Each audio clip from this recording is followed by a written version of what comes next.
Honestly, though, you say maybe 100 Thieves can make the miracle happen again. Maybe they can make it happen 3 times. Maybe they're maybe VRX. maybe they're gonna win worlds. Yeah, maybe they can make it happen 10 times. Have you ever seen Deft in the same room as Tomo?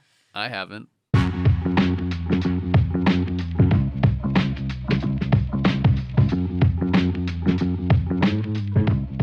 Hello and welcome to The Dive, driven by Kia, Season 8, Episode 29. We had a different, more punchy count-in, so we got to do a different, more punchy intro to The Dive. Our LCS Finals is quickly approaching.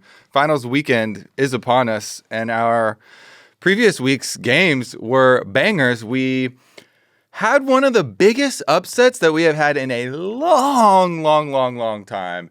I'm sorry, Meteos, but you already lost a bet. Yeah, that was quick. Weekend. He lost so early. Fast. Yeah, I don't know, dude. That was hard to watch. I'm not gonna lie. I was freaking out a little bit. But should we just talk about that series right off the rip? I think it's what everyone probably wants to talk about, man. And now that we approach this topic, yeah, I mean, might as well get it out of the way. It's gonna be in the way. We're gonna be talking about it for a while. Yeah, dude, that was. It was such a weird series because, like, I think generally a lot of people will overblow how much of a difference, draft makes in a series.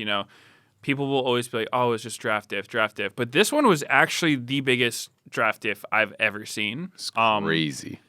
I don't know, LeBlanc with Nidalee the first time, I didn't like that because it's, 2 AP. You almost always play LeBlanc with an AD jungler. LeBlanc Lee Sin's really popular. You can play it with like Jarvan, Vi. I don't know. There's a lot of options you can do. Not Nidalee though, because they were like up 5K and then they still lost, and then they picked Ivern and LeBlanc. And I was just the Ivern LeBlanc one, I think, was even worse. Like, that draft is illegal in most states. Like that, yeah. Like, it was actually crazy. To me, the part that was the craziest about that one was in the first draft, if I recall correctly, they early picked LeBlanc and they're just like, "Oh, we're gonna do this," and then it's like, okay, no, oh no, they have some answers. This last one was 5th pick. LeBlanc that comes through into Maokai, Renekton, Rel, like all this point and click CC. When you have Ivern and you have MF, so you have like no consistent damage, you just literally pick any ADC in the game and you probably just win from scaling if you don't get blown out early, right? Like, I just felt like they made it so hard for themselves for no reason. It was really, really weird to see those drafts. Like, those were. I am not someone who talks about drafts a lot, and because I agree with you. Like, I focus way more on execution. I think it's more important. But like, these drafts were horrible. They were horrible, and it didn't even make sense within the context of the individual games. Didn't make sense for for the actual strengths of the players and stuff. Like, you could have run probably the most boring drafts that they did against like FlyQuest, like every single game where they just did Cassante Corki every single game, and it probably would have worked fine here. So, I mean, the weirdest thing to me is after this series, I saw so many people coming out of the woodwork on Twitter and whatnot. Like, it was so obvious. You could see the signs if you really watched the games. They were 10-1 against teams not named like Team Liquid in the regular season, I think it was. So they were dominating these kind of teams, and I just don't understand why they felt they needed to like all in on this early game stuff where you have to play perfect the entire game to even have a chance. Well, I think in the context of the series, the second LeBlanc Ivern draft was even more egregious. Yeah. Because at least for myself, I actually do see the reasoning and afford them the first draft. I'm like, you know what? No, I completely understand the reasoning of we are going to go full early game in our first game of a best of 5 series. Try to slam them. Because look at the history. All split long. They barely lost any games, and even fewer to any of the lower teams, and they stomped early games. They were the by far best early game team, and they ran over and won so many games that way. So if you're winning all your games most of the split by running over people early, I was like, okay, I'll give you one, Reapered draft, right? It's like the Reapered does some like weird drafts. So I'm like, okay, at least they had the Renekton with the Nidalee, and he didn't necessarily camp top or anything. It was into a Cassante, so it's like not really that great of a Renekton Nidalee, dive combination or whatever. But I thought for sure after they lost that first one, I was like, all right, that is out. We're never seeing that again. And we saw game 2. I was like, that's okay. Now we're just going to keep, this winning formula that you have established. And then No, I mean, game 2, 100 Thieves actually did the criminal draft themselves. The Vi made no sense into that draft at all. I mean, almost the entire thing made no sense. What was it? It was like... It was Ziggs, Renekton, Vi, Garen. Yeah, you had 0 scaling whatsoever. And to me, I don't really think about scaling that much with drafts. I feel like there's a lot of things that are acceptable drafts. That's not one of them. You don't have an 80 carry. You're playing Ziggs, so automatically you're kind of needing some alternative win con. Normally, when you see this kind of thing, you would play it with really giga split pushers, right? Like Camille, maybe TF. I don't know, something where you're just not trying to actually fight them to win the game. And I don't know if that's the most sound strategy, but at least it's something. This one was like, yeah, we're just gonna pick all champs that can like maybe collectively kill one guy, and then we run out of gas, and that's it. Quid also looked like he's straight up first timing Garen on stage. I think most people. Sniper said second. Yeah, like he looked like he had no idea how you're supposed to play that matchup or how that champion worked or anything. Yeah, I mean, I don't know. He wasn't even using his Q to cleanse the wither in early laning phase. He was like using the Q first and then getting withered. Oh, unlucky. Yeah, wait, didn't he go Swifties? Yeah, he rushed Swifties as well. Yeah, that's kind of crazy. When I saw that, I was like, that doesn't look right. Are you supposed to go Berserkers on him? When Chovy did it, he went Berserkers into Showmaker when they did the same matchup. I think that was game 2. It was a case of sometimes you get so focused on a pick, and Nasus mid/top has been so talked about, and everyone's like so hyped up on that they like tunnel vision on the matchup and then the counter, and they're like, oh, well, they're doing Showmaker, so then we got to do the Chovy. I saw Chovy do this the other night, guys. Don't worry, I got this. I think it was a case of that. And that's the worst thing to hear as a player. Anytime I come into scrims, like my nightmare fuel would be like Monday after a good week of LCS, you come into scrims the next day or whatever, and then one of your teammates is like, hey, so I was watching LCK last night. I'm just like, oh shit, here we go. Like, how about Kassadin top here into Gnar? I think it's really good. I'm just like, how about not? Let's get some good practice. Let's do what's working. Yeah. So yeah, that definitely happens, and I don't know. I feel like teams need that guy that reels people back in, because I don't know. So often with C9 specifically, they probably do it more than other teams, especially because they're good, but they will just drift so far from the working formula, and it feels like, I don't know, they're like a little too open-minded at times with what they play. Like, I heard one term where it's like, you're so open-minded that your brain falls out, like, because I don't know, man. Like, they don't have someone to reel them back in. Inspired was saying that when he played with JoJo would always be like, we gotta play LeBlanc here, or we gotta play, and he would just say, no, that champ sucks. And like he was like, Cloud9 doesn't have that. JoJo can't do anything without me. He needs someone to tell him what not to play. Brain fell out on the floor for this series with the drafts that went on. I actually thought that the Garen wasn't even the problem, but because they tunneled so much on that matchup, then the rest of the team also doesn't know how to play / pick with it. And then they picked the Vi with it, and then they ended up with 4 melees into Nasus and all this AoE, and they're just like, once they got into the game, I'm sure they were looking at it and they're like, uh-oh. I felt like this is bad. I felt like if they just picked Ivern where they picked Vi, Ivern is really hard for Nasus to play against and enables Garen really well. So it's like, to me, going Vi there and then the other team got Ivern was like crazy. I still don't know if you're ever winning a game though with Renekton, Garen, Ziggs as your carries, regardless of jungler. I think if you're gonna play something like that, you would need some really crazy carry jungler, maybe a Brand or Lilia, Nidalee type pick, because you just don't have damage when it comes to the actual fights themselves. You just aren't killing people. If they have anyone remotely tanky on their team, who's killing them? So I don't know. I think that was just a complete freebie for Shan. Also, because they got behind and the Garen went not after the Swifties, also went Dead Man's Plate, which makes no sense. With because no Shojin? Well, because yeah, doesn't he know the interaction with the item combo? That was a good throwback. But then you're going defensive items that are meant to catch up to people when you're trying to find and engage on like ranged squishy champs, right? And you're like, all right, I caught up to the beefy ass Nasus, and now I caught him, right? You know, we get our engage. But like when Chovy did it, he also went more DPS on the Garen, so it actually did more damage with a Phantom Dancer. But then I feel like if you're going engaged, Garen can do some damage. Yeah, but not if you're going Deadman's and Swifties. Yeah. So, but I mean, either way, that one like you can throw that game away. Then like bad draft for 100 Thieves. I want to talk about how 100 Thieves did well too, but I just am so cooked by some of the C9 stuff that like I can't stop talking about it. I mean, 100 Thieves definitely did make improvements, and we will talk about them and give them their flowers, absolutely. But this was a really weird series to watch. Like, I also thought the priorities for Berserker were absolutely bizarre throughout almost all the playoffs. Like, he played more Ziggs than he did of like any sort of like hyper carry, right? Like, he's played one Ziggs game in his whole career. He didn't even look good on Ziggs. It was in LCKCL. And then they had him on Ziggs in both series in playoffs, including the like your World's Elimination match. You put him on Ziggs in the final game. I thought that was crazy. Like, whether it's him that's calling for it or Reaper or whoever, I have no idea. It doesn't really matter. But like whoever was like the architect of these drafts, it was insane to me.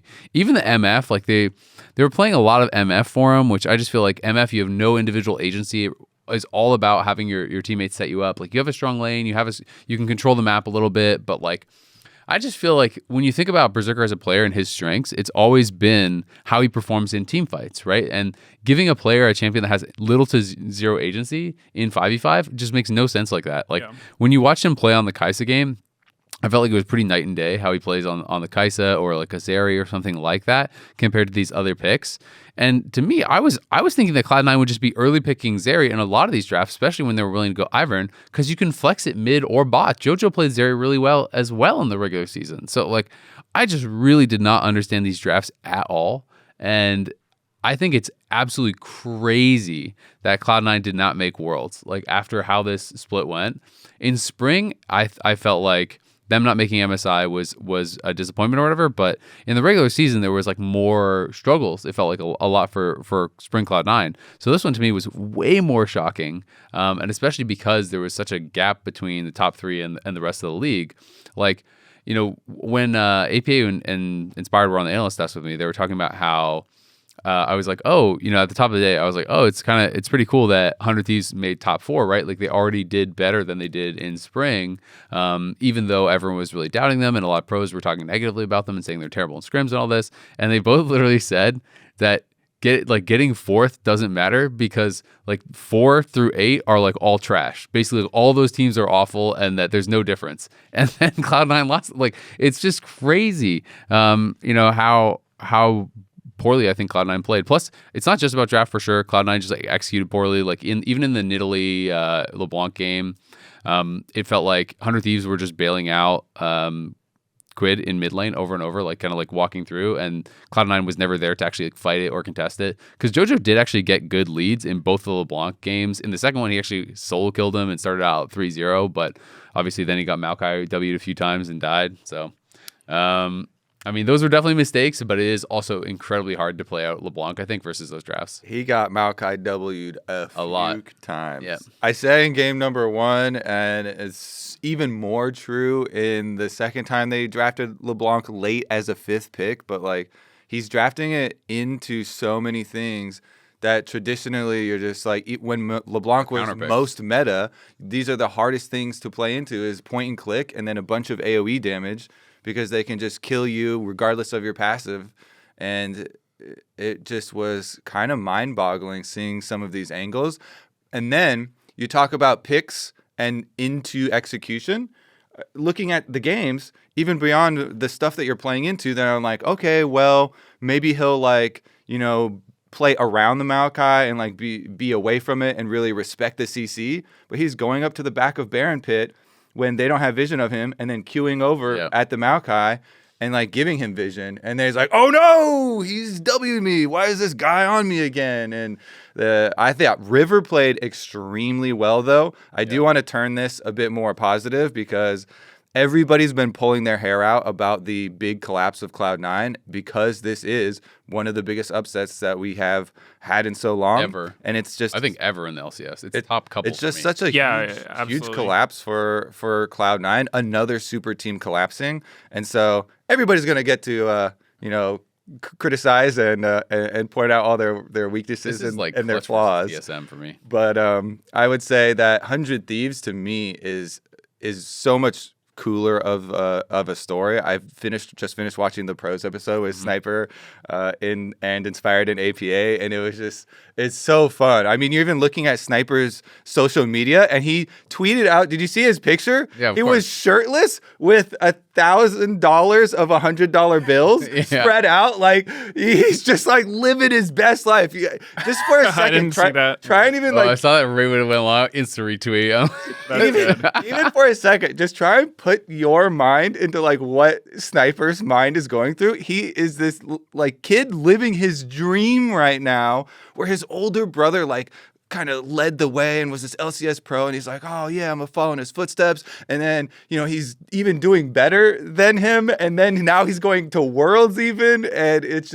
he just must be on top of the world. It just makes me smile. I mean, Sniper's such a fun player to watch. Like the entire year, I have really found his it sounds cheesy, and it is, but it's like his joy is kind of like infectious, right? Like you're watching him and he just seems to be having so much fun. We talked about this a lot in spring, especially when he's performing really, really well. Like he is just having a blast every time he's on stage. He's so excited to be there. He's so excited to be in the LCS, and he just seems like such a fun guy. Like anytime I talk to him and when I did pros with him and stuff, he's really, really just like that. Like he's just this fun, bubbly guy. Also, it always cracks me up when they have the player comms and people are dropping F-bombs and swearing and whatever, and then hear Sniper and something goes wrong for him, he's like, frick, it's just like so wholesome. But I remember watching at one point in the series, and it was, I want to say it was when 100 Thieves were up 2-1, and they show the player cams, and it goes over to Sniper, and he's just kind of like dancing like this and stuff on the like before the game, and then it goes over to Cloud9, and the players are just like, just like so stressed out, so nervous. And I remember at that moment being like, oh, Cloud9 is cooked. Like, they're going to lose the series for sure.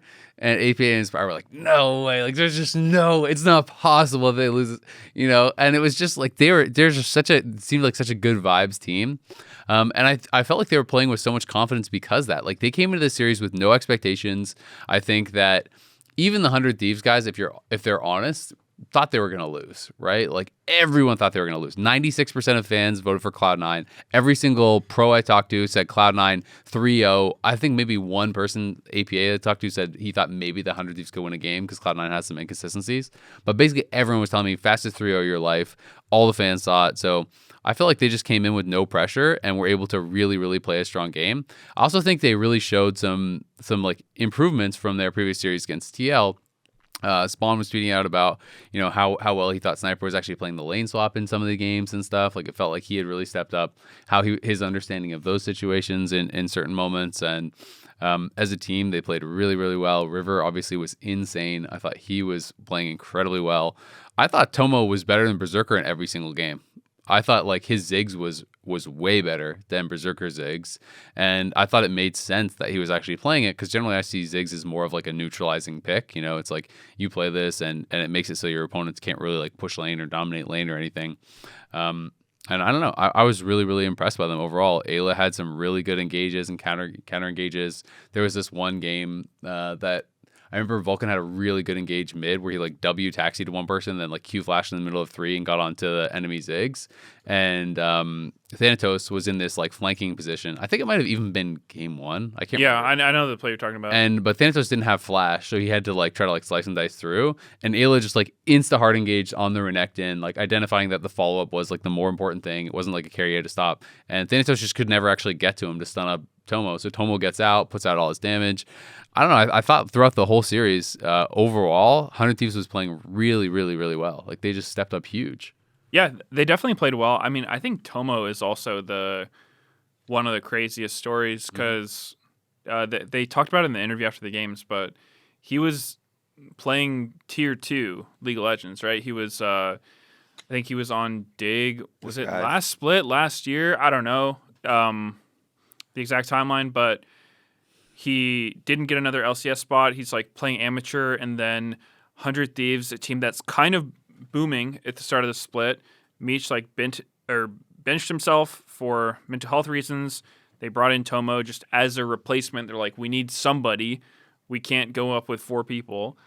And then they legit just make worlds with him. And he has really been playing incredibly. Almost every game, he looks really like solid. he deserves to be there. He looks like, absolutely one of the best AD carries right now. And yeah, it's cool to see. Well, he said that most fans were rooting for Cloud9 / thought Cloud9 were going to win. There was one fan that thought 100 Thieves was going to win, and that fan was an Olympic gold medalist. Noah Lyles. Noah Lyles has been a public known 100 Thieves fan for a while, and it was the only reason I even saw it is because Cloud9 replied to him replying to the LCS posts. And Cloud9 replied to Noah Lyles, support of 100 Thieves, and they were like, what do we have to do to make you a Cloud9 fan? And he was like, easy, become a 100 Thieves player. Yeah. It's such a cool crossover, with the Olympics, have been such a big part, and him already being so public with the pulling out the Yu-Gi-Oh cards and stuff, it's just I don't know. I thought it was a cool crossover. It's really cool. I mean, he had an interview that he was talking about how he was wanted to get at the Olympic Village and play some League, and he was tweeting out during the 100 Thieves Dig series as well. When 100 Thieves won Game 5, he was tweeting about that. He was tweeting. He responded to the video, a little gif of APA doing the 3-0 to the camera and stuff. He's a big fan, and so it's really cool. And who knows, maybe Noah, you want to come on the dive? You're welcome anytime. You can come chat about some League of Legends. But yeah, it's cool to see those crossovers for sure, because it's kind of like that mutual respect. I feel like sometimes between people who are really, really at a high level in something. It's obviously a lot of Americans would be a huge fan of Noah Lyles. If you watch him at the Olympics, the 100-meter finals was one of the most exciting races I have seen, and probably one of the best ones in Olympic history. It was a fraction of a second, a tiny fraction of a second between all 10 men were finishing it felt at the same time, and he barely edging them out for the gold medal. So it was incredibly exciting. The finishing pictures where everyone is just trying to push their body forward, and you see all these different positionings of everyone so close to getting over first. It was really cool. But there are actually a bunch of, you mentioned the competitors have a have these different ties, and it's kind of common to see crossovers. There were multiple that were tweeting out about League stuff. We've always had what was the tennis player's Taylor name Fritz. again? Yeah, Taylor Fritz. I remember because I watched the Netflix documentary on tennis, the series that they had, and he was mentioning he was a League player then too. I just think it's cool when there's League also pops up and all these other different things, and it's just these other people that are hyper competitive, and that really League does really lead the way, if not be top 3 in all of competitive gaming. And so it's the one of the pinnacle sports that people can do in addition to whatever their physical sport is.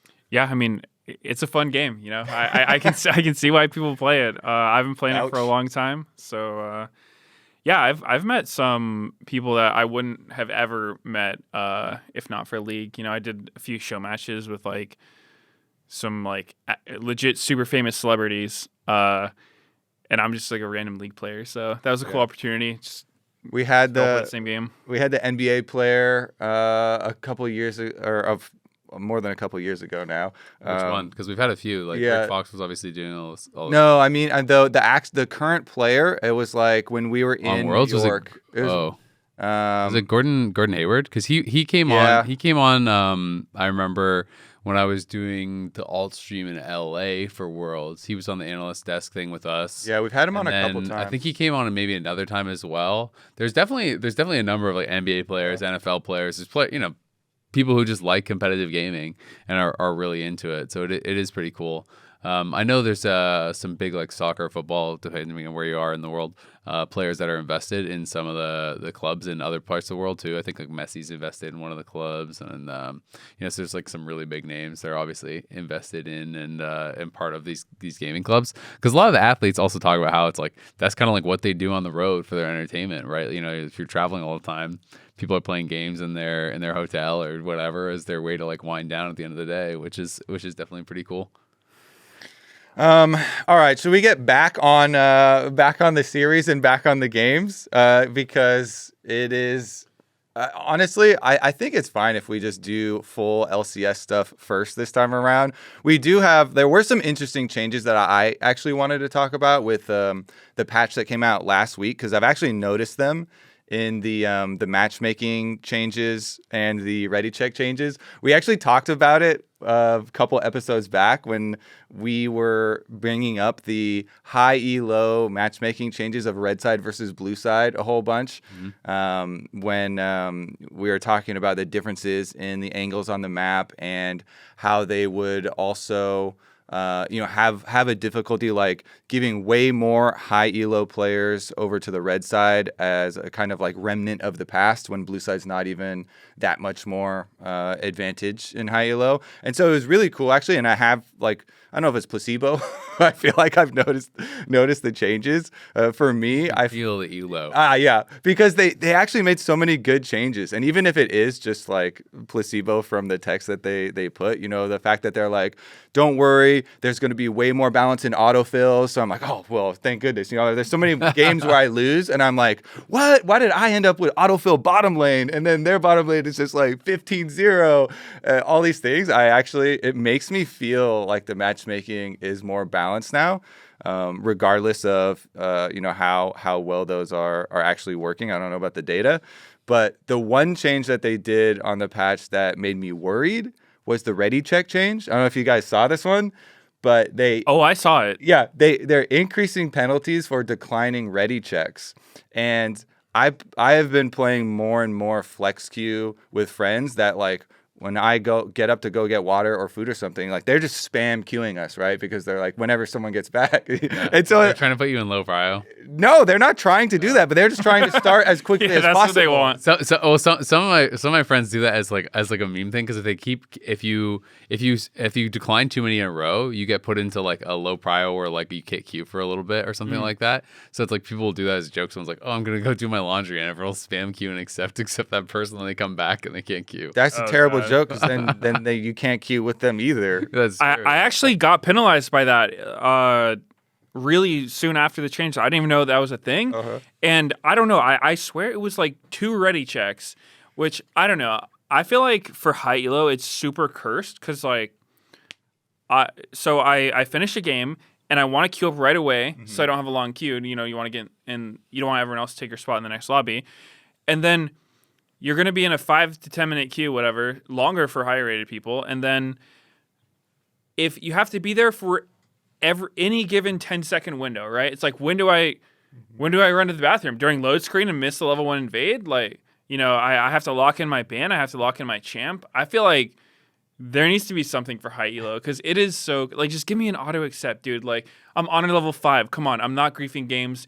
Just let me queue up and auto get in the lobby. I'll lock in my champion. It's fine. But I get this change though, because it's so annoying if you are in a long queue and then it pops up and then it fails because someone declined, and then it pops up and then it fails because someone declined. You know what I mean? Like, but it's if so they annoying. just let you auto accept it, but then what if someone's actually AFK? Then they'll dodge when it's their time to pick. Yeah, I guess, but then that's even more wasted time, right? Because then what if they come in and they're 5th pick? Then you have to sit through the whole draft and then there's a dodge. Whatever. Yeah, I mean, just go to the bathroom when your game ends before you queue. Yeah. Then I'm gonna get a long queue. Yeah, you're making 9 other people wait. Yeah, I don't care. I do. The answer is that this, requires behavior changes for people, and it's going to take a little bit of time to get used to. But I think it is a good thing if people are more like strict about it, because then they're going to be more cognizant, and they will like go to the bathroom first instead of dodging accidental games or something later, because the like queue sniping issue is a real issue with especially with the like betting sites and stuff, and people are always trying to like stream snipe or manipulate in any way. So I do see kind of the reason for them doing it. I just brought it up because the first thing I thought of was my flex queue games, and when I'm just like going to get some food and they're impatient and they're just trying to get us in as quick as possible. So that's why they're spam re-queuing. And then they're like, oh no, now you have a wait timer. We have to wait for you. Go on your Smurf. And I'm like, you did this. I told you I was going to get food. But now the point is that it actually says it can escalate to a ban if it happens enough. So there's a big warning for you. So, I mean, no way that can happen if you're in a pre-made, though, right? You shouldn't be able to get banned from if you're in a 5-stack. There's no way. It's pretty clear this is not meant for it's not meant to punish the people who are just missing the queue. It's for, like you said, queue snipers. And I think the bigger one is win traders. There's people who will just they queue up with whoever they're trying to win trade with, and if you don't pop at the exact same time, one of them just declines it until you do. Yep. And so that definitely helps against that, which is great because I don't know, like obviously solo queue behavior has been a big problem for a long time. So it is cool to see them making some steps against that, trying to and they need cut to down make on that queue times and all this stuff faster, smoother as much as they can without. I know it's always really hard at high elo because it's like the difference between having someone on their main role versus not can easily be the difference for the whole game, right? So it is hard in high elo, but just in general, it's like games need to be fast and queues need to be fast. I think in high elo it's tough because you have to balance matchmaking, like how even it is versus how fast you get the queue. I think you just need to speed up champ select. I think champ select is so outrageously long. That could be 3 times faster and accomplish the same thing. Agree. Nobody's thinking for 30 seconds, what do I want to pick here? They're spam locking in their one Do you think for low-rated players, though, like doing runes and stuff would be too hard? No, man. There's like good auto runes and whatever. Like it's sure there's going to be a trade-off of like, you can't AFK as hard. Yeah. But I think it's absolutely way more benefits than negatives. I think, again, it's something that would initiate a behavior change. And then if it is shorter time, then people focus more on, getting their runes done quick. And that is a bigger part. And then, it's kind of the advice of the get good then, do your runes faster type of thing. And honestly, those runes are like 6 clicks, man. Who needs that long to do runes? Well, if like some of my friends, for example, some of my friends that I play with, I bring this up because it's like they don't play a lot of League or haven't played a lot of League, right? And so you play and it's like they don't even know what they should be going, so they want to like Google it and then there's like 3 presets. The game some plays of itself. Some of those are so garbage though. They can't be. I mean, they're based on what people are playing. They just take like the most popular ones for the champion. They're really all of them are serviceable. There's no rune page where it's recommending you like Aftershock Garen, just like some complete troll. No, it's things that all work, but there's definitely things that are like pretty bad. Like I'm even thinking about this because I played a game where I picked Shen. I was playing Shen top. I was just like blind. Okay, I'll play a tank. And then I went to watch when I came back, and it had just like auto picked a rune page, and I had Aftershock instead of Grasp. And like, let me tell you, that was terrible. It's not great, but it still plays the game. It's still playable, and if you're someone who doesn't even know what runes to take, I think you'll be fine. Like, I don't know. I think anyone who doesn't know what runes to take is not going to be too stressed over which ones they get. Fair enough. Yeah. Regardless, though, I liked all these changes. I was pretty positive on. So I'm really happy because that discussion only became super public as far as like the matchmaking changes and balancing autofills and red side versus blue side and high elo discrepancies in LP and stuff only fairly recently. So I feel like they're doing a very good job in listening and being pretty reactive. If you think of a lot of other games, stuff like this will be complained about for years before anything actually got changed. I always just think that is so cool, like the speed at least that they do try and adjust things, even if they don't hit the mark on the first time. They're always looking at iteration. So Props. I agree. Also got announced this week, not a big surprise, but Impact won the Summer Split MVP, which very, very cool. It's the first time in his career ever that he's actually won MVP. And I just think it's so insanely impressive that this is 12 years into his career. And, you know, he's reaching like an accolade that he hasn't gotten before, whether or not you agree that he's like playing his best ever or if it's a meta thing or whatever. Like this guy is continuously improving and working at it for 12 plus years and remaining at the very, very top of his field, I think is so incredibly impressive. He has just been playing so well for so long. Like this split in general, I agreed with him when he said it. It couldn't really be anyone else but him. I think the votes from when I looked at the ballot were quite one-sided. So it was definitely pretty incredible that he was able to do it, and definitely very, very deserving. Yeah, it's awesome stuff. He's been so good for so long, even when he's not on the best teams ever. I mean, was it last year he was on FlyQuest and they didn't do so hot? He always just looks solid, and I don't think you could ever find one of his teammates that didn't speak highly about playing with him. So just super good player, very solid, good teammate, and yeah, awesome role model for any other pro player. He is the player that we have glazed the most, I believe, on this podcast this year. Good. I'll keep doing it. And on broadcast as well. And we've talked about it multiple times leading up to this, how we felt like this was such a shoo-in. But I really did like the tweet that he made as well, because he says himself, I knew I will get it, but it's my first time getting it in my 12-year career. So I'm happy. I'm really happy. I think receiving MVP is very big in my life for getting more passion. And I think that is one of the driving factors behind continuing to play games. It's all thanks to you guys. I just thought that is a really good sentiment. And I'm very happy to hear that this actually is giving him more drive, and he is going to continue playing at the highest level for many years to come, it sounds like. He doesn't show any signs of slowing down. Dude, I really like how Impact has this really nice mix of humility where, he's not cocky, but he's just very matter of fact about his skill level, right? He's just like, yeah, I knew I would get MVP. Like it sounds like something you say if you're so full of yourself, but it's just kind of true, right? And I feel like he always walks that line really well, where it makes what he says have that much more weight to it, because it never feels like he's biased toward himself. He's just kind of like saying it how it is, which is cool. 100% agree. I was trying to find. For some reason I can't pull up the ballots, because there was some suspect voting that was going on. I feel like I heard Nuke Duck. Well, Nuke Duck, most of his votes, because people are bringing him up for. Yeah, he was trolling hard. Too. I think he voted like B-Boy, and I think he was the only person that didn't vote Impact at all, I think, and he voted like B-Boy and stuff for MVP.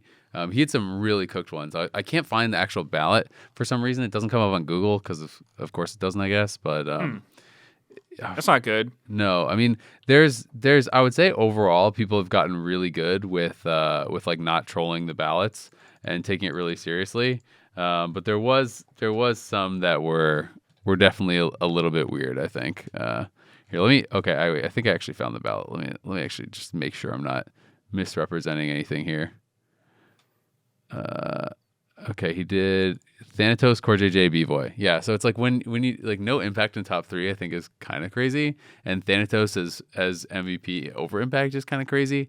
Those ones to me, I'm just gonna, like, I don't know if this was his reasoning, but it always feels like when you see those kind of votes, it's like you're trying to not vote for the obvious MVP with the hope that it helps your player get MVP by not giving him any points, is how it always feels to me. When people do those votes, right? It's like, I hope Inspired gets MVP or whatever, so I'm not going to vote for the person who's going to win. That could be. I don't know if that's the case or not, but that's how it always comes off to me. Because sometimes you'll see coaches do that. Yeah, I definitely think that's something that can happen. I don't know if it's necessarily him doing that there, because to me, none of those votes seem that outlandish. I mean, the B-Boy is a little, like, a bit of a question mark. You really think you can put Thanatos as first like top MVP vote without even having Impact in a top 3? I mean, I don't think it's right. I definitely don't think it's right. But I think that, if he's just really valuing laning or whatnot, Thanatos did have some really crazy laning games. So I mean, I don't. He also put Impact as first team All Pro. Nuke Duck? Yeah. Yeah, I mean, I don't know. I'm not really defending his specific choices. I don't think they're correct. Yeah. I'm just saying I don't think it's necessarily malicious. Yeah. Maybe he just has some weird criteria for what he was basing it off of. Yeah. It's definitely a weird one for me. I don't understand how you could say he's first team All Pro, but then not have him in top 3 MVP and have someone who is lower than him in All Pro be first vote for MVP. It's definitely weird. It is, for sure. Yeah. Well, congratulations to the 3 teams that are officially going to Worlds and to Finals weekend. Team Liquid, FlyQuest, and 100 Thieves, as we talked about a lot and raged a little bit about the series at the very opening of the podcast. This is not the 3 teams I was expecting. Of course, everybody was expecting the top 3 teams that have been basically all split long. But they also did the play-ins draw after the end of LEC because they knew that it was just going to be LCS number 3 seed. I'm sure they were assuming it was going to be Cloud9, but they're going to get 100 Thieves in it now. Well, 100 Thieves only if they lose. Or exactly, they could get FlyQuest in there. Don't you be pulling a jet like you did in that interview. Oh my goodness, that actually turned out to be even funnier with 100 Thieves upset. It had to happen, dude. There was an imbalance in the world. There was too much. Their underdog factor was just too powerful. I'm giving them more now. After every single person predicted that C9 would win, and then there was all those like fan votes. I literally tweeted out like every single person predicting C9 equals 100 Thieves win, and then they won. Crazy. I mean, the whole time we were just talking about there's the top 3 and then everyone else, and it had to happen. Cloud9 wasn't in it. It had to happen. But the draw for play-ins this year is pretty good for us. Really good for us. We got Rainbow 7 as the first matchup for either FlyQuest or 100 Thieves, whichever team is going to be the 3rd seed. And then EU is on the other side of the bracket, as is PSG. Now, do you know if SoftBank's Hawks is what they're looking like this year? Because they are also on our side of the bracket. I haven't done all my plans prep yet. I feel though like this is a pretty good bracket for us. And games. I don't even know what region they are. Yeah, it's another of the APEC teams. APAC. It's just PSG has been the one at the top, and so that's why I feel like they're more scary.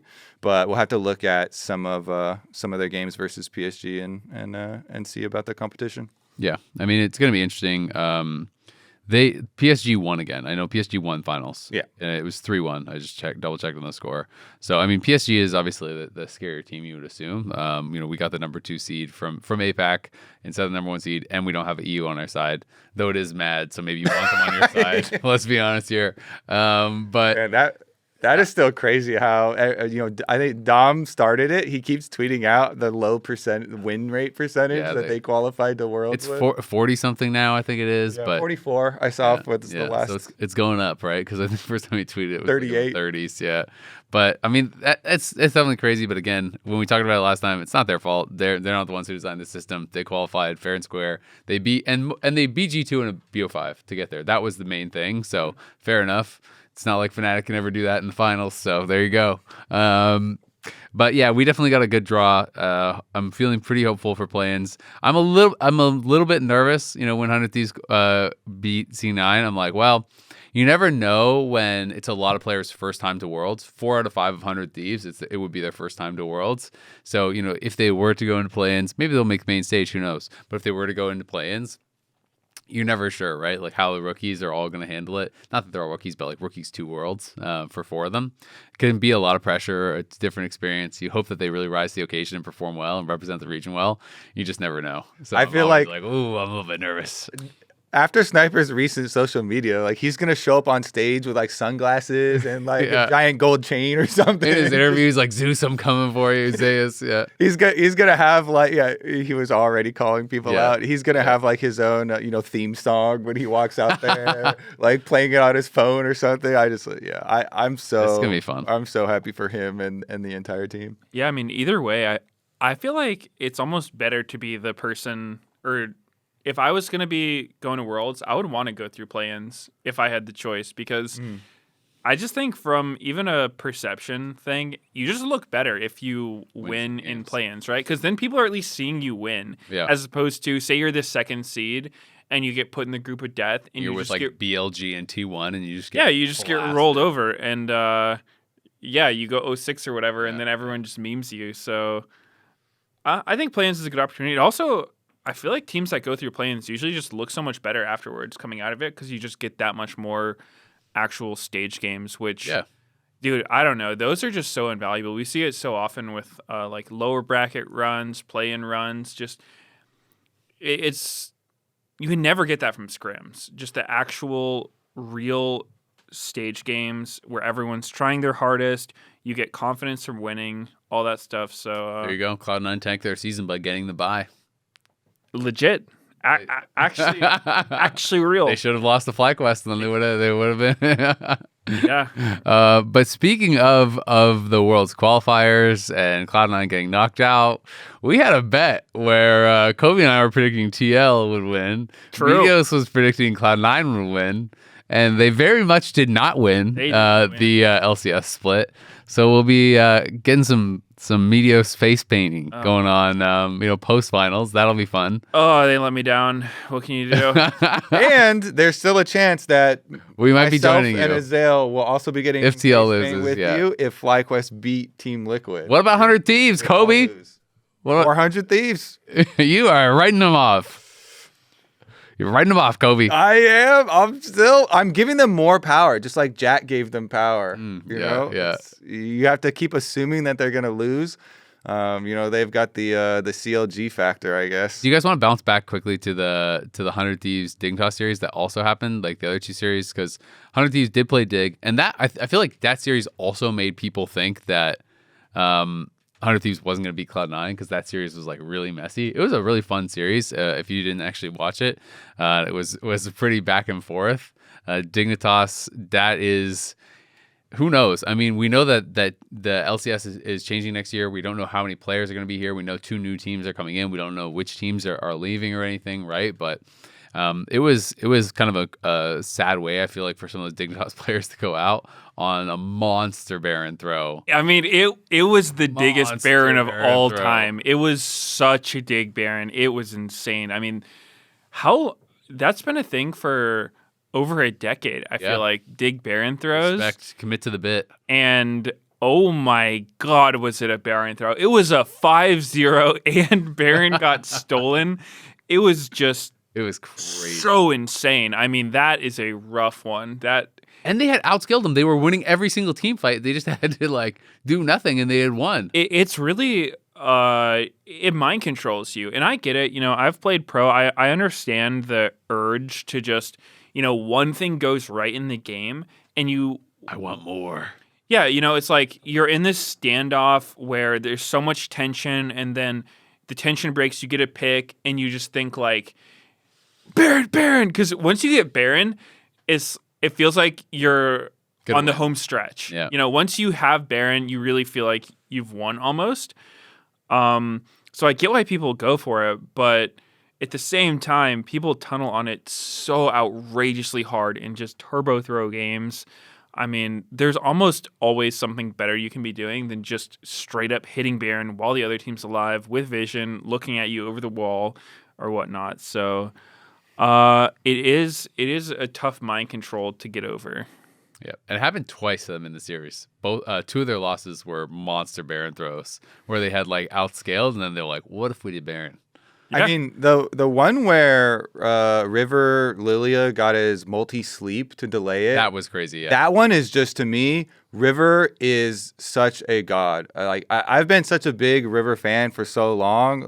This guy, he really does pull some magic out sometimes. That was a really crazy one. Yeah, he got if you missed it, that was the game 5 one, I'm pretty sure. He got a 3-man sleep so Licorice was playing Cassante, and he turned to peel out River and keep him away from the Baron steal, but he was really, really low health. So he died very quickly as he was turning. And then as he was getting all out knocked away, Dignitas is trying to burn the Baron, but he gets a 3-man sleep. So the 3 people besides the jungler all get slept and can't actually do damage to the Baron anymore. And then gets in, steals it, Quid, I think, got like a Yasuo tornado maybe off the sleeve or something because he was playing Yasuo in that game, and they got a big ulti, and they got like everything goes their way. It was also cool seeing Quid play, the kind of the melee champs and stuff in that series and bust out the Yasuo and do well with it. And 100 Thieves was playing very much kind of that exciting style.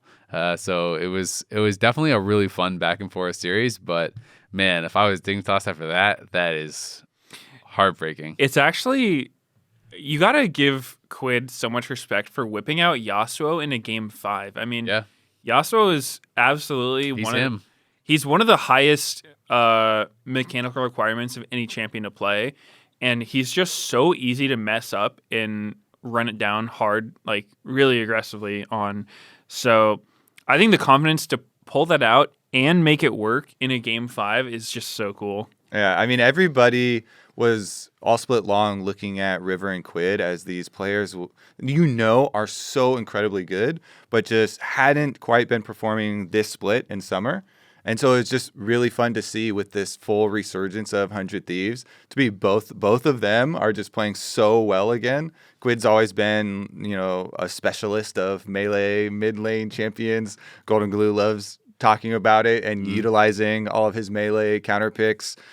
He even talked about it really early on. I'm always going to remember the Aatrox into Scion counter for that they played against Insanity. Classic mid matchup. The classic. But having Quid on your roster as a mid laner that can always pull out those counter picks and stuff and just be so versatile makes me, it just makes the games more fun to watch. Yeah, and it makes 100 Thieves coaching staff job a lot more interesting. I feel like their versatility has been cool. He was almost all melee champs because in the first game he did the Silas when there was like a Mumu and Wukong and all that stuff picked. He played 2 games Yone and he had the Yasuo game. I think one of the biggest surprise of this series actually was just the Amumu priority. Because it's like, what is happening with the meta when Amumu and Nasus are the premier champions? It's like, what year is this? It was so crazy. Amumu was just winning every game, and then I think he was getting first picked in game 4 and then banned in game 5. It's just... it's so weird. If you told me that was going to happen before the series, I would have thought you were trolling for sure. It's weird, and the key to me, it's so fun to watch. It's so much more fun to watch when we have these variations instead of same old stuff the entire time. And it's stuff like that when you have the variations and you have changes in strategy and stuff that can cause, I feel like, collapses in what you actually are willing to pull out on stage and think is good. And I think that's part of the reason Cloud9 kind of collapsed. They got sent through such a ringer. It's like they were dizzy. They didn't even know what's good anymore. What should we be playing? Should we be 5-picking LeBlanc into Maokai and a bunch of AoE? It's also so interesting because Amumu, it's not even like any other major region is really playing it. There's been a couple games. There's 11 total jungle Amumu games throughout all of summer. We had it in like 4 straight games in that series. Inspired played it 3 games against TL as well. And then Blabber had it 1 game against Fly. And then, earlier on, Elyoyo played 1 game. Juhan played 2 games of it. So it showed up in the LEC a little bit. But then 8 out of the 11 games was in LCS. 4 out of those games was in 1 series. And that's all the major regions for the entire summer split. So it was so weird to see, not only is Amumu popping up, that's cool. Wait, Amumu's like first pick, like must pick, must ban priority when no one even remembered the champion existed? Yeah, it's definitely interesting. I'm curious what it would look like if you pulled out a Amumu jungle against one of these top LCK or LPL teams. I don't think I would want to. That sounds like you would get punished pretty hard, but maybe not. Who knows? Well, I think already too, we saw in the following series, then when Team Liquid showed, we're not going to follow you into this Amumu prio.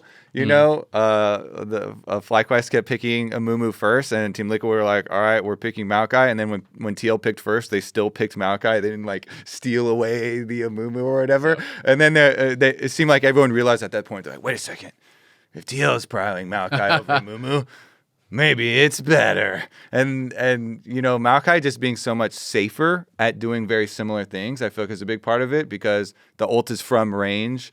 And so it's a different look. You know, you can set up different plays, like ulting from Fog of War over a wall or something and having it roll through. And then the way that you can use saplings later for objectives for vision and stuff is pretty valuable. But the cool thing to me, like Amumu doesn't then just get deleted. It's still pretty good and is still a useful tool.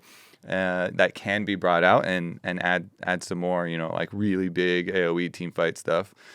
Yeah, the risk with champs such as Amumu, you see it with Xin Zhao as well, is just anytime you're playing a champion with 0 defensive mobility, your positioning becomes so important. And the part when you're watching the game that you can't always tell from the spectator POV is just how much the vision matters. And when you're in the game and you can't see anything, you know, say you're behind, right? They've got you pushed in mid and top. They've got wards in your jungle. Your camps are up as a Mumu.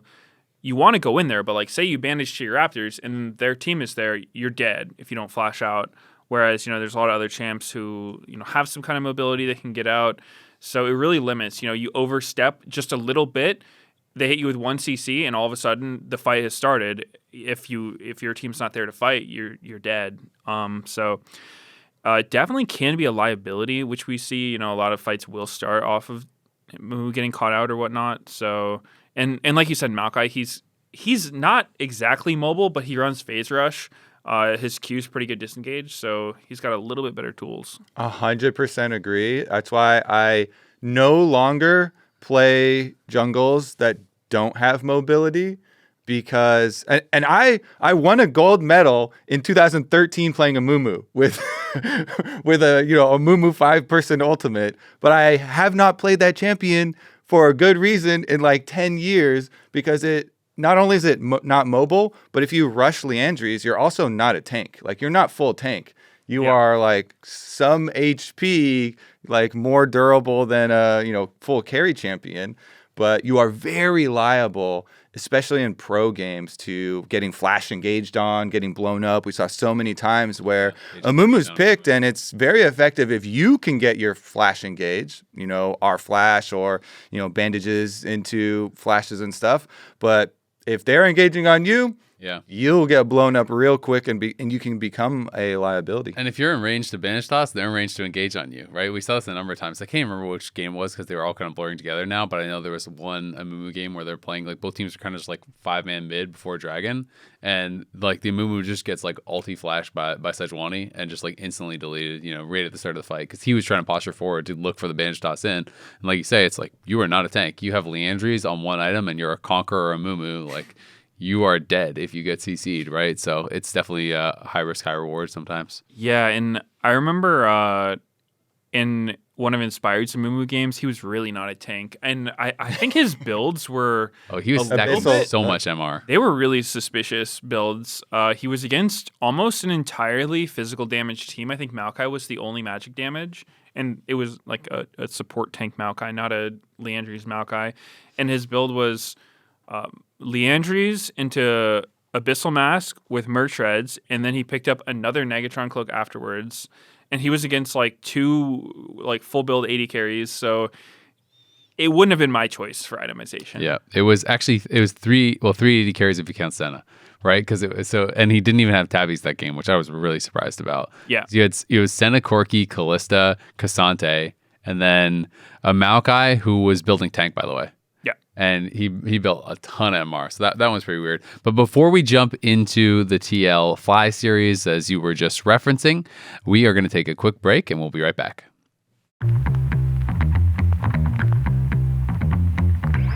Hello? Bro, what are you parking? Seriously, what is that? Remote smart parking assist.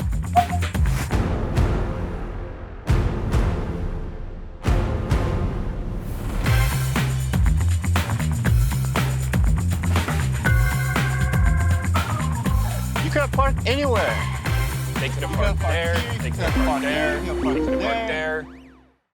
Welcome back to The Dive, driven by Kia. Let's talk about the Saturday matchup, TL versus Fly. This one went all 5 games and was way more competitive, I think, than people were expecting coming into it. A lot of people were thinking it would be, much more TL favored, but it became a very, very competitive back and forth series. Yeah, big improvements from FlyQuest, and Spawn, was super congratulatory to them afterwards as well for really pushing them. It was just a very fun series to watch, and gave me a lot of hope for not only Worlds but also Finals weekend. In fact, we're gonna have a couple of bangers lined up for us. Yeah, absolutely. Was really impressed by Bwipo in this series, actually. And I think, including this series, he played 9 consecutive Renekton games. And it's kind of a cool character development arc in my mind, because Bwipo is known for these kind of like, eccentric, counter pick, feast or famine type kind of picks. He'll pull like his Rengar, and some of them work really well. Some of them absolutely don't. But I think it was just cool seeing him play Renekton, which is like the stable blind pick top lane or whatnot. And he's so good on that champion. Obviously, people will say Renekton, he's not like a super high skill champion, which to do the minimum, sure. But we see so many Renektons just be completely useless to the point where there's so much discussion on social media and whatnot. It's just like, stop picking Renekton. This champion is useless. Stop picking him. But almost every game when Bwipo gets him, he looks so strong in fights. He just has the Team most. fighting's really good. Yeah, he has the most presence ever. He's just zoning really well. And so I thought that was really cool to see, because, he's known as being kind of like the hipster with his picks, but he's actually just performing really well on the meta, which, I think that is a requirement as a pro player. I think it is good to have your own flavor of things, but I don't think you should do that instead of playing the meta. I think you should do that on top of, like, know how to play the meta and then know when you should deviate from it, rather than just being like other people are playing this champ, not going to do it. Yeah, I think it's a really good point, because Team Liquid had to end up banning the Renekton against him in game number 5 to win the series, and lane swapping to try and put him further behind on the Wukong that he went to afterwards. After the meta is banned, then brought out the flavor. Yeah, he came up for Breath of Air. He's like, oh, thank God I can play some random troll pick. No, I mean, the lane swap was just so cursed for them. I don't know if Wukong's actually good or not. There's a Loltabi video on it, so maybe, but it's considered good into tanks. Like, you're supposed to be able to kind of like whittle them down with just Q poke, because you have really good Q range. Like, you have 165 bonus range on it, and then you go grass. We saw it. I think it was Licorice played it in a matchup. Yeah, Licorice played it, and he really slammed lane. It felt like on that one, where it was like we were looking at grass procs, and Cassante had like 3, and Licorice had like 17 or 20 or something. So it's almost like you're playing a poke champ. Yeah, and I get that. I think the lane swap definitely made it like really hard, not a real champion, because I think he blew his flash and got half HP'd level 1. And dude, one of the weirdest things that I can't figure out, and Doublelift and everyone on the coast stream was wondering as well, is in so many of these lane swaps, we'll have a situation where one side will they'll do a 2-wave push where they crash the wave, and then no one from their team is there to threaten the dive, and the opposing top laner won't TP in to get that wave. And we see that so often. I think that was another example where it happened, where Bwipo could have actually gotten just the 2 waves top and not been super behind, but instead he opted to go bot lane and push with his bot. So it's just a really strange development. I assume there's some reason for it, but just like a vision thing where they like worry that they could be there. If you TP in and then immediately die, then you're kind of just screwed. That's can be. how I've always seen it. Like when we're watching on Spectate, we know where everyone is, so we know they can do it, but maybe they don't. Yeah, I get that part. For this one, it was like we saw Rel mid and knew what the jungler's pathing was, and you're not going to get dove by Kai'Sa, what is it, Lilia, 2-man. So, I don't know. It is really weird, and usually with lane swaps, there is a lot of the sort of beneath the surface things going on where, because you don't see the punish, these teams have learned it in scrims. They just avoid it. Yeah. But it's super weird watching because it seems like you should be able to do it. I have also just been, I gotta say, so impressed by the developments and all the little wrinkles that TL seems to always add into their lane swaps. Like everyone credits them for being, the lane swap team and the best at lane swaps, but they always seem to find these little advantages in creative ways. Like in that game 5, one of the things that was so cool about it was how I felt like they forced the Wukong flash, because K'Sante just showed top the entire time and was kind of just doing the standard, dancing back and forth in the brush with Wukong. So Wukong, I think, was thinking it was kind of standard lanes. And Yon based from bot like really early and wasn't spotted, and then went into the enemy like the far brush on top lane behind where K'Sante would start laning, and where Wukong would start laning, and then they just start the lane standard 1v1, and then all of a sudden you're flanked by a level 1 Kai'Sa who's just behind you on the Wukong, and so he just had to immediately like flash out of lane, and then him being down the flash, I think also let them dive him as a result after that, if I recall. So it was just like, I thought that was really cool how they were able to do that. And then they even Core went mid at level 1, was able to force a play there. So it was just like these little things that they were able to do to kind of, create advantages that weren't necessarily the standard play. I thought was like really creative. I think the big things that Team Liquid were able to do, Umpty on Lilia absolutely demolish in the jungle advantage from the lane swap. And jungle advantages in lane swaps sometimes get overlooked, but especially when you're you haven't been putting Umpty on AP clearing jungles most of the split. It's almost all tanks for him. But that doesn't mean they can't do it and won't do it.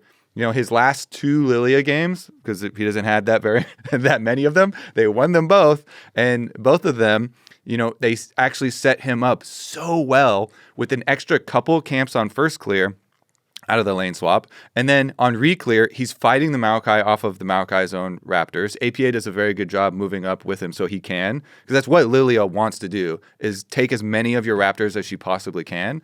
Sometimes that's hard against Maokai with the Q, but they push him off multiple times. And Umpty Flame Horizons, for a guy that was put on 3rd team All-Pro when the rest of his team is up on 1st team and is getting left behind, he was the star of game number 5 for sure. Really? And I think so.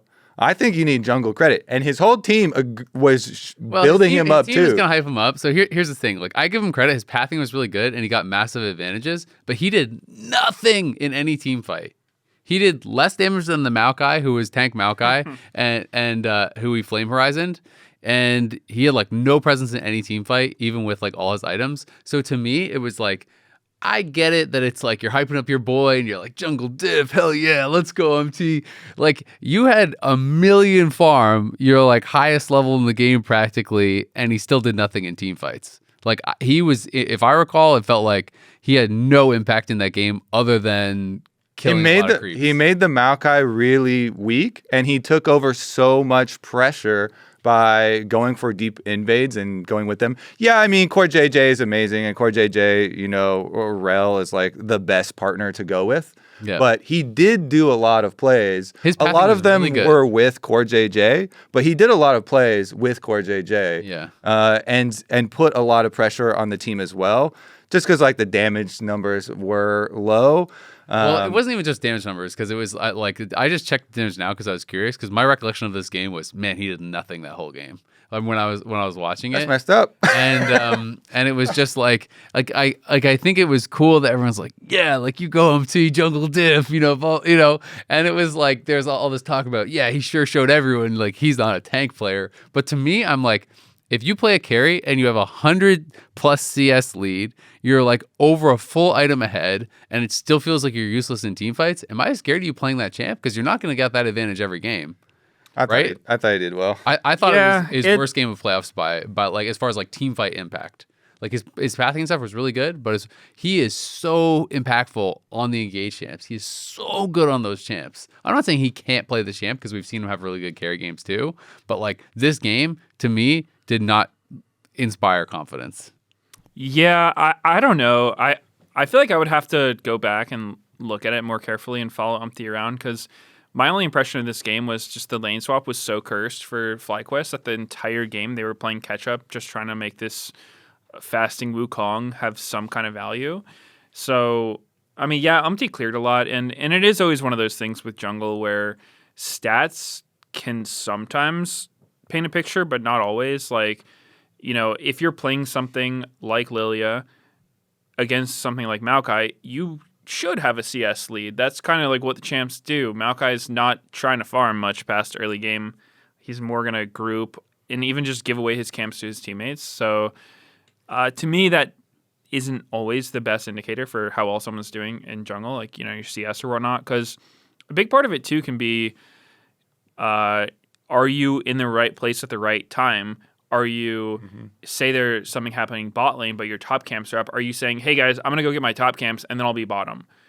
Which, you know, it'll make your CS look better because you're getting the top camps, but maybe you're going to miss out the window for bot lane. Maybe your bot lane's going to suffer because you weren't there in time. So there's just a lot of nuance to it. And so I think even with damage numbers, too, it's like a Leandry's Maokai. He's kind of that's fair. He's kind of padding hard with that.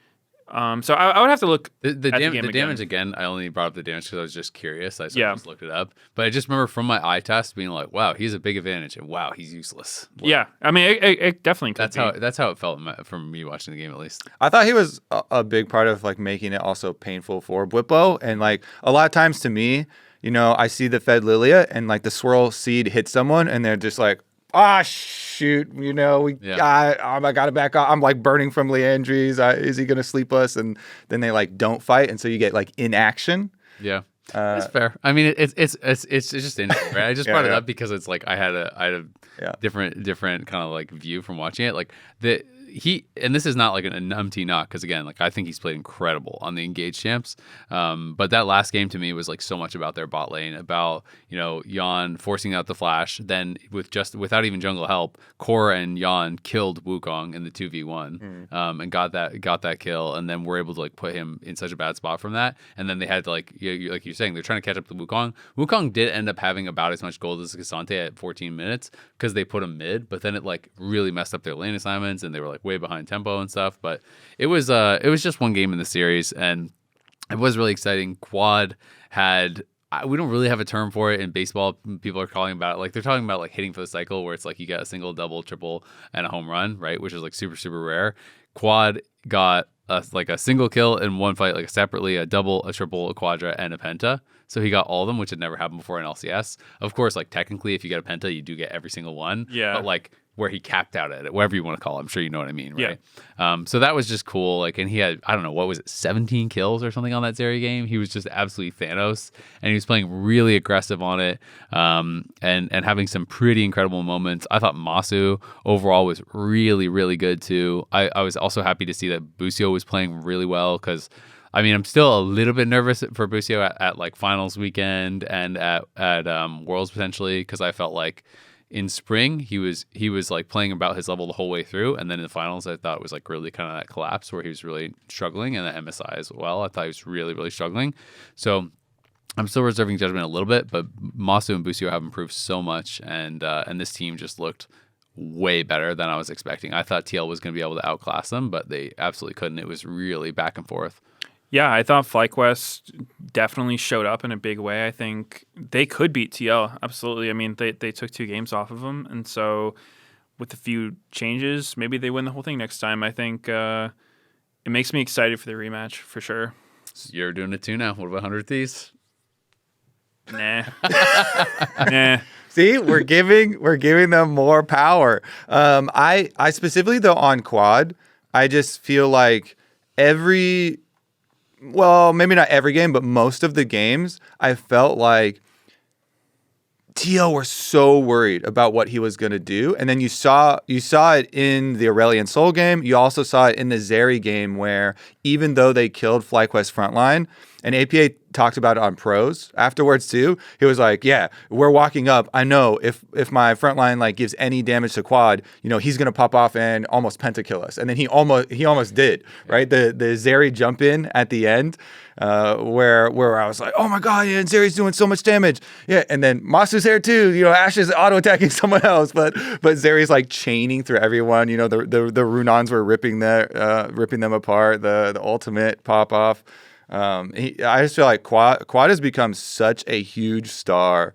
It is really cool. Like the stories of the players on all 3 of our teams that are left in are so cool because we have so many of these rags to riches and worked so hard for so long and built up and like finally finding success for so many of the players on all 3 of these teams that it is very easy to find players on whichever team wins to be able to super root for and be like, oh yeah, I'm so glad you made it or you're doing well and it's just I feel like it's very wholesome like finals weekend that we have coming.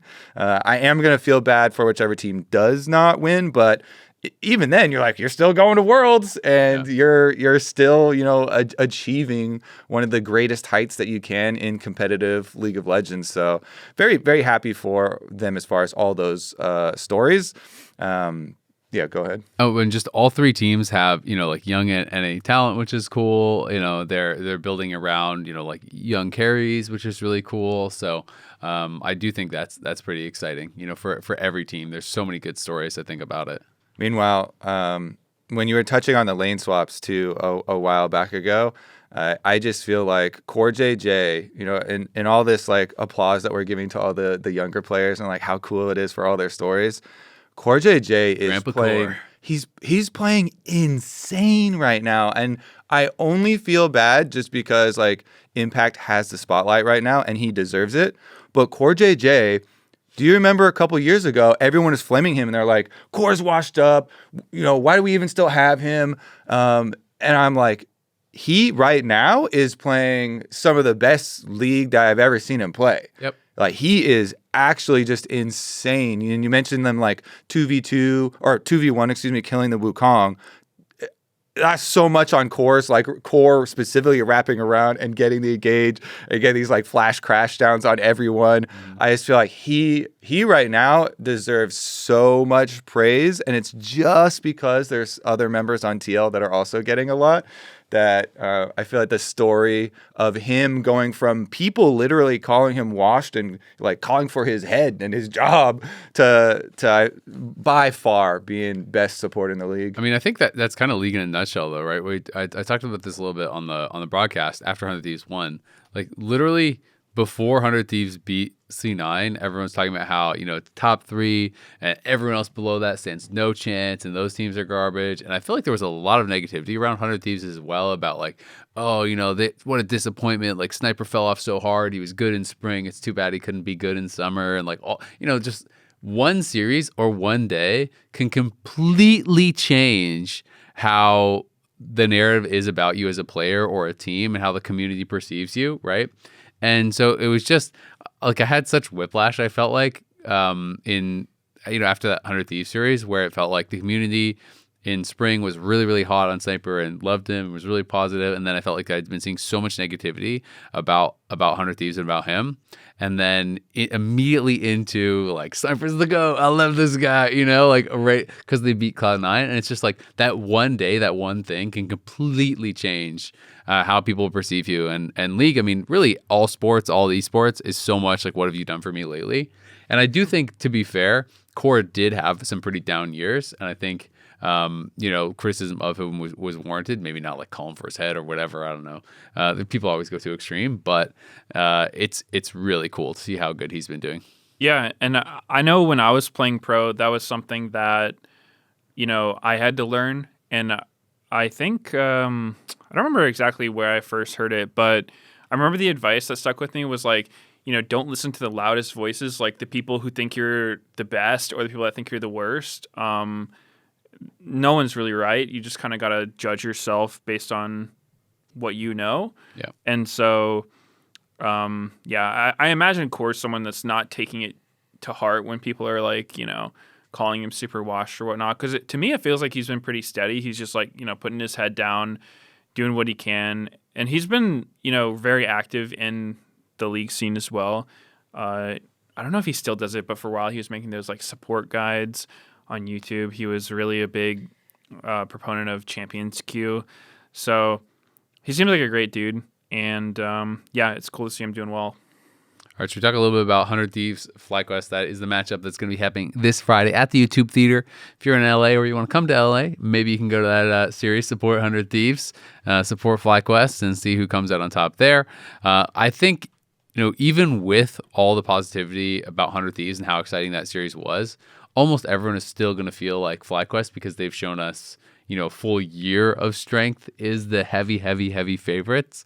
But it is always weird to come out of a series where you're like, 100 Thieves has no chance against Cloud9, and then they beat Cloud9, and then you're like, 100 Thieves has no chance against FlyQuest. It feels weird, even though I feel like logically, if you just look at all the games they have played, you should always be predicting FlyQuest, right? Like, FlyQuest has looked stronger by far throughout the course of the entire split. Sniper on pros even was like, as of today, I feel like we can beat everyone. Yeah. But they all were like, we didn't expect to win. They were talking about, we went into the series versus Cloud9. We also, didn't, weren't expecting this when everyone's going at them like, oh my God, we weren't expecting this. Like, not really us either. Yeah. But now after the win, they're like, we can beat anyone. I love that that is the attitude that you should have. That's definitely like, I can see them like rolling on the momentum and actually having one of these super crazy fun lower bracket runs that have, to me, I feel like actually happen way more frequently than you would expect. How many times have we had some big lower bracket runs where people get momentum and they have confidence in the way that they play the game? Their read on the meta gets like completely dialed in, and 100 Thieves feel like they have a very flexible read on it. Maybe too flexible with the Garen Vi. Maybe too flexible. Like, that one was so flexible and like broke in that one. But I love that they have the confidence, and they've even been able to be like, all right, well, we went far enough, and that's the line. That one didn't work. Yeah. Maybe they'll make some adjustments there. But I just you want to root for underdogs inherently. I feel like in most things, and they just they do have a lot of confidence in each other now, which matters the most. Every single one of them in post-game interviews mentioned we're playing so well as a team now, and everyone emphasized team in every single answer that they gave. And it's just like the most wholesome. So I'm rooting for them. I'm predicting against them. I'm rooting for them. Yeah, I would definitely say Fly as well, but I could see it going either way, I guess. But I don't know. I would pretty heavily, if I was a betting person, I would put my money on Fly, absolutely, because I think that beating C9 is going to give 100 Thieves a lot of confidence, but not to discredit them too much, but I feel like C9 really, really underperformed in their matchup against 100 Thieves.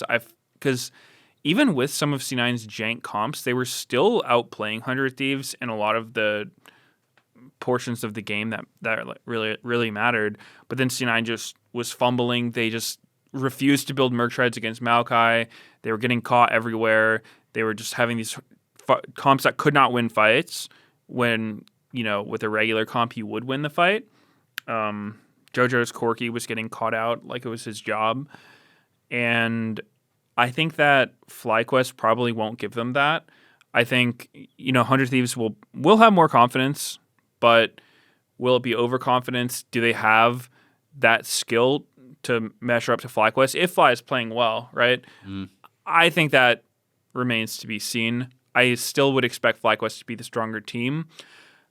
On the flip side, though, maybe if 100 Thieves comes really prepared, maybe they have something planned for top lane. Whippo not on Renekton looked a lot weaker than Whippo on Renekton. Also, maybe Fly lets down their guard a little bit versus 100 Thieves, because they're probably going into finals weekend thinking way more about their TL rematch than their 100 Thieves match. Obviously, they're not going to write them out, but they're probably just all mentally more prepared for TL. So maybe if they slack and 100 Thieves really steps up, it could go their way. It was actually super funny on pros because Inspired was like, oh yeah, now we have to change our prep. And Jack goes, how much did you prep for 100 Thieves? And he says, not at all. There's zero prep done. So yeah, they definitely have to fully change because they 100% of their time was spent thinking it was C9. I mean, I watched that whole series with Inspired, and I very much got the impression that he was thinking like that basically, we just have to play standard and draft strong team fight comps and we can't lose to 100 Thieves. Like that was my impression of his read from how he was talking about it and stuff. And I think that's what a lot of people thought Cloud9 was going to do, just like draft some scaling and then you'll just, you better individual players so you'll win like that. So it'll be interesting to see what Fly's prep actually is. I definitely don't expect them to do anything like crazy early game stuff. I think they're going to draft, team fight scaling. We saw them do that a lot already. When they played C9 last time, it was like, Smolder and Ivern and like, Zeri and Ivern and just like all these like scaling late game team fight 5v5 style comps. I think FlyQuest is going to bring that to 100 Thieves and basically force 100 Thieves to try to outplay them in those 5v5s where I think, FlyQuest is really, really, really good.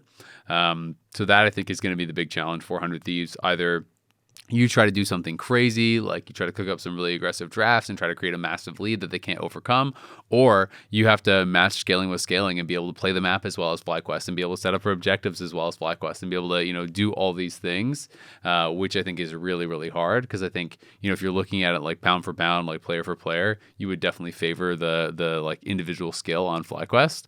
So that's my expectation for what FlyQuest would do, and that's my expectation for, why I would favor FlyQuest.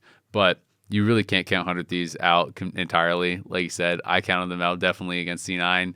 You never know. Maybe they can make the miracle happen twice. I'm also really excited because I'm getting to play-by-play this series, which is going to be pretty hype. So nice. I've gotten to do some play-by-play at a finals weekend. And it's my greatest challenge yet because it's Quid versus Quad. Oh, It's Quid versus Quad for 5 games. It's Quid versus Quad, and it just makes me constantly remember I only messed up and mixed them up one time all split long. Yeah. And we were looking at each other, and then you were like, "Ugh!" And then I did it too. I haven't done it all split long either. Yeah. It was that one game. Okay, it's never going to happen again. It happened one time. It was like a once in a blue moon thing. Honestly, though, you say maybe 100 Thieves can make the miracle happen again. Maybe they can make it happen 3 times. Maybe they're gonna win Worlds. Yeah, maybe they can make it happen 10 times. Have you ever seen Deft in the same room as Tomo? I haven't. true. We will, though. I'm so looking at how these teams have been playing. I feel like their bot lane meta reads are pretty different because I don't know. To me, bot lane makes no sense right now for what people are picking. There's been such high priority on MF and Ziggs. I hate MF. Yeah, MF seems real bad. I think that she's not being picked in good situations for her whatsoever. Like I think just the rest of champs in the meta don't really. She's not good with or against most of them. And so looking at what FlyQuest has been playing, they've been playing a lot of Ezreal. They've been playing a lot of, Ashe. Kai'Sa, Ashe. I mean, I guess they're not so much Kai'Sa, but just bot lane meta in general. I don't know. I feel like people are kind of being whack. Every game Kai'Sa has showed up, she's looked so OP. So I want to see more of that. Yeah, and I think the reason for that is because Kai'Sa has been picked in really good Kai'Sa angles. When they're like, all right, we have full dive and there's really good dive targets. And then they're picking Kai'Sa, whereas the Misfortune, they're just picking Misfortune even when enemy team has all kinds of stuff to, interrupt her and she, doesn't have the best angles. For FlyQuest, I actually have liked like their read on bottom lane because they're the team that I feel like every time I'm looking down all of their past drafts and it's like, oh, yep, this Kai'Sa angle is the one where they've got Ivern on their team to shield her up with redemptions where she goes, and Rel is going to be her big engage. And then they're always picking like Ezreal when they have mid lane Aurelion Soul. So they're going to be able to have the big Aurelion Soul ultimate and Ezreal for the range and poke. And And then when they have Zeri mid, then they pick the Ashe because then they want the Ashe engage on that side. And so they get more utility there since Quad is going to be the one that's going to be the hyper late game carry. I'm just like, the balance just makes so much more sense when I'm looking down the lines of all these like, past like 20 that they've done. It looks so much more balanced and controlled, just like as a full history sheet of drafts. Yeah. And then you pull up Cloud9's page and you're like, what the heck is going on here? We don't need to talk about that. Wait a second. We don't need to talk about that. They're not in there. 100 Thieves obviously is also way less like controlled and, like formulaic, I would say, than looking at these ones. For FlyQuest. And so that's why I completely agree with you when you're like, yeah, I expect the standard from FlyQuest, go team fight. It clearly shows that they have this formula that they have used even beyond all playoffs. It makes a lot of sense. Like every step is logical where you're like, okay, you're starting out, even if you're starting out everyone from the same place and you're like, slam the Renekton, first pick for Blippo, only deviate when they ban it and then we have to make some adjustments. But then they go through the other steps of like, okay, well, do we have Enchanter Jungle Ivern or do we have Inspired on Engage? And is Quad actually going to be on the hyper carry late game of Zeri or is it a mage with, Azir / Aurelion Soul type of stuff? And then they make adjustments to the bottom lane based on that carry. And I was like, wow, cool. I can see each step and it makes sense. Yep. I mean, I think very much what you're talking about with FlyQuest draft is they are taking into consideration the 5 champions that they have versus the 5 enemy champions, where I think a lot of times when drafts go wrong, they're taking into consideration, how does my lane matchup go, right? And it's like, well, LeBlanc is going to beat this guy's ass, right? Like, I'm gonna beat him 1v1. Garen into Nasus. Well, wait, the support showed up. That's not fair. Like, wait, how do we win 5v5? Like, wait, they have a Maokai? How do you do that? And I think that's often where things go wrong. It's the same. I was talking a lot with some people about MF because I just think I hate MF. I think this champion almost always looks garbage. You have little to no individual agency. It's so reliant on really good setup to get bullet times, and it feels like if you don't get a good bullet time, you don't really add a lot of damage in the team fight because you're relatively low range. You don't have a dash, so it's easy for them to engage on you. You have to play pretty far back. But I know a lot of pros who do really like it and think it's really strong are telling me is that it's more like the way that they talk about it is almost like how people talked about Lucianami, where they're like, you have a strong lane and then no one can contest you mid lane. And like, that's the main thing that people were telling me is that it's like, oh, you go BT one item. And then when you're on BT one item, no one can 1v1 you basically. Like, and so you just like guaranteed have prio in mid. And it's more about how they felt it like unlocked the map for them and stuff. And so it's interesting because, I can see that and I can see how that can allow you to maybe get more towers or create an earlier gold lead or get an objective lead. If no one can kind of match you 1v1 when you have BT, no one can like one-shot you if it's another AD carry or mage or whatever, and you can just heal everything back up. But I just really, when I look at these 5v5s and when I look at some of the games that lose with MF, I'm like, man, if you were playing something else. I remember, I think it was in the TL Fly series, I want to say the one game that Eon was playing MF, and the other team had Azael, Renata, Renekton, and I think it was a Mumu. And at no point in the entire game did it look like Yon could press bullet time and do anything. Like, I was just staring at him at every fight, and he's just like strafing back and forth because you have to wait for every single tool to be used before he can press R. And every single time he presses R, someone flash ults him, someone flash stuns him. Like there's a Renata ult that's flying at him, and it's just like, Yon is such a good team fighter, and if he was just playing a normal AD carry in those situations, I felt like he would have been able to do so much more. So yeah, I think to me, MF is the champion you want your auto-filled player on, not your star carry, because she scales better with how many threats you have on your team, right? I much prefer MF if my team comp is like Camille, Jarvan, Galio type stuff, just my whole team diving their backline. It's similar to Jhin in a way where you can follow up with that ult. Yeah. But if you're playing with 3 tanks plus an MF, they're only thinking about you. And your ult is the main way your team is killing people. And it's so easy to stop that if that's the only thing you're worried about. And even the rest of the way that MF's kit plays, like that's why I also, you mentioned autofill. MF and Jin are like my autofill AD carries because they're so much more like caster based.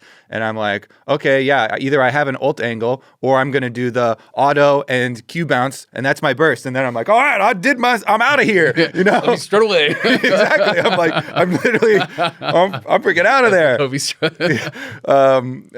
Or I'm like, oh, I can rotate real quick. I'll come up for grubs or something, and make use of that. But when you have these players like Berserker or Yawn, I'm like, they can do stuff way better than an autofill AD carry on those types of champs. That's why they got to where they are. It's definitely look a lot better with the extra ones. Yep. All right. Well, I think that's going to wrap it up for us here on The Dive, driven by Kia. Remember, if you're watching us on YouTube, hit that subscribe button so you don't miss an episode of The Dive. You can also check us out on Spotify, Apple Podcasts, and more. And make sure you send us your questions on Twitter with the hashtag TheDiveLOL. Next week, after finals, we're going to do the Divies, and maybe we'll do some community questions and stuff in there as well. We'll do a little finals recap. And the bet payoff. At least one person getting some terrible face paint. Maybe 3 people. Yeah. Or maybe it'll be beautiful. Hopefully. It won't. Because we'll be doing it. We'll be doing it, and we're going to be awful.